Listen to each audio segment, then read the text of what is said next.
want to talk to the folks from the Democratic Club and obviously acknowledge that it wasn't the best night last Tuesday for folks who are associated with the Democratic Party. I want to welcome Jeannie Lepowski and Nancy Hensel to their program. Thanks for joining us. Thank you. So let's go to Tuesday night. You guys you had a watch party going on. And what was the mood like before the results started coming in, and how did things shift? Well, we had almost 200 people there. Right. And they were very excited about it, and it shifted relatively early. And we were, of course, disappointed. But I do want to say we were very proud of the dignified and really honest campaign that all of our candidates ran. And we were also very proud of our presidential candidates' truly gracious concession speech. And today, President Biden said that we will have a traditional democratic transition of power, which is good news too. So, Right. And I also wanted to say in Laguna Woods, we have the possibility of 3 new city council members, Pearl Lee, Sherry Horn, and Cynthia Connor. So, right, actually we have a graphic of those results if we want to maybe see if we can grab those real quick and put those up. We had 4 candidates running, and they're the results there for the top 3 vote getters found the seats in Laguna Woods City Council. And so they're there, like you said, Sherry, Cynthia, and Pearl were in there. So congratulations to them. I suppose they're in order too, right? So there was a process. So what did you guys do in terms of getting out the vote? Door hangers, doing the knocking, and that kind of thing? We did so much, and it must have been at least, I would say half of our 600 plus members participated in one way or another in getting out the vote.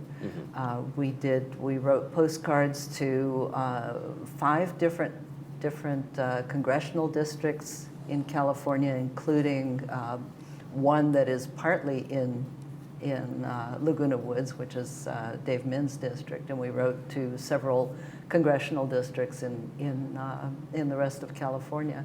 We are very focused, and still are, on flipping some of those seats to Democrats, and the congressional seats are still very much in play. The next update is going to be around 7 p.m. Okay. We'll get another update from the Registrar of Voters, and people can go to ocvote.gov to look at election results as they come in. The Secretary of State, at the Secretary of State level, that's where you can find out California results, but the Secretary of State doesn't know yet, because that office gets the results from the results come up from the counties and the registrars down here. Yeah, and most of the counties haven't reported all their votes yet.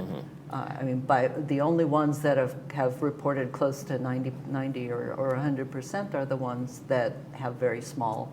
A very small job, not a very great job, and because they have low populations. And with the early voting, the paper ballots, and the way that they're being kind of put together these days, it does take time, right? And that's one of the things that people need to understand in terms of the counting process. Right, exactly. So, and there's also a process called ballot curing that has been a focus in the most recent legislative session.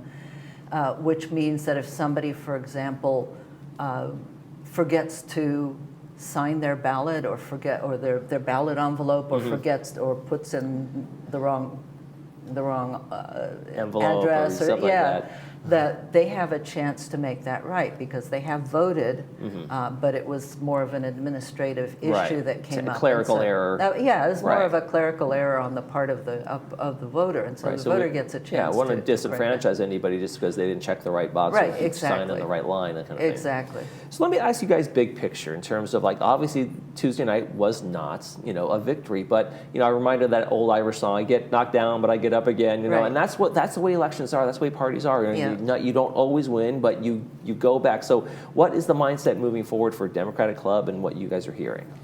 We're going to work just as hard as we did before, because there are a number of seats that will be coming, Congress and Senate seats that will be coming open in 2 years. So. Right. Yeah. So, and we are going to be having, despite this loss, we're going to be having a holiday party. Nancy can tell you more about that. Sure. Well, December 17th. We were hoping to celebrate the election, but we are going to celebrate and recognize all of the volunteers that Jean just talked about. And I think another important thing we want to celebrate is the number of young people that got involved in this campaign. And the Democratic Club has supported some of those young people over the years, and so we're really thrilled to see them become very active. And I particularly want to mention David Hogg, who's the CEO of the Leaders We Deserve.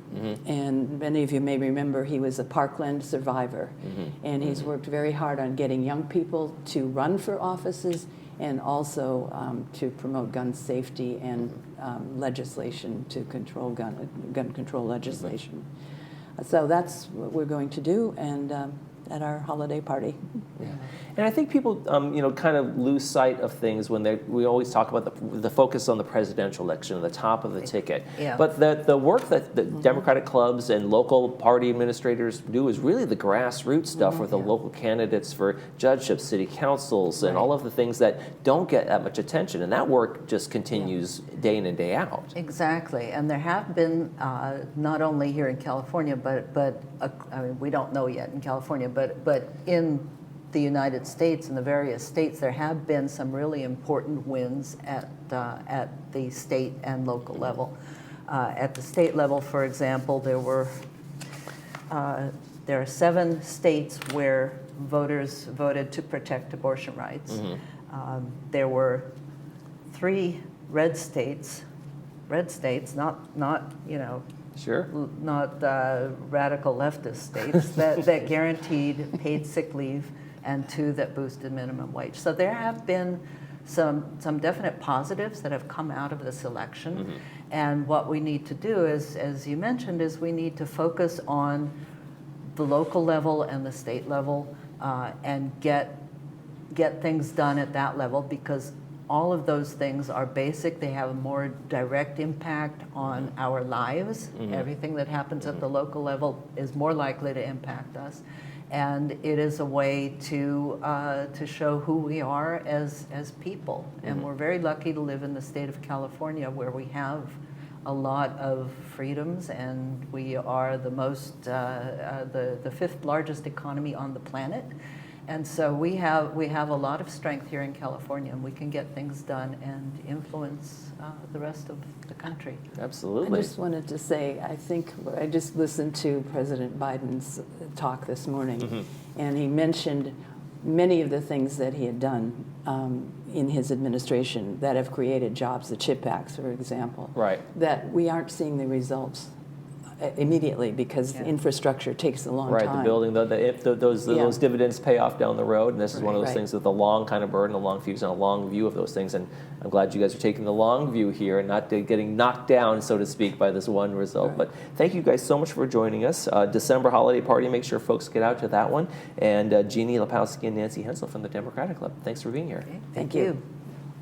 You're watching This Day. When we come back, we're going to be talking about how we can thrive right here in the community with Mark Rabinowitz and Bree. Stay with us.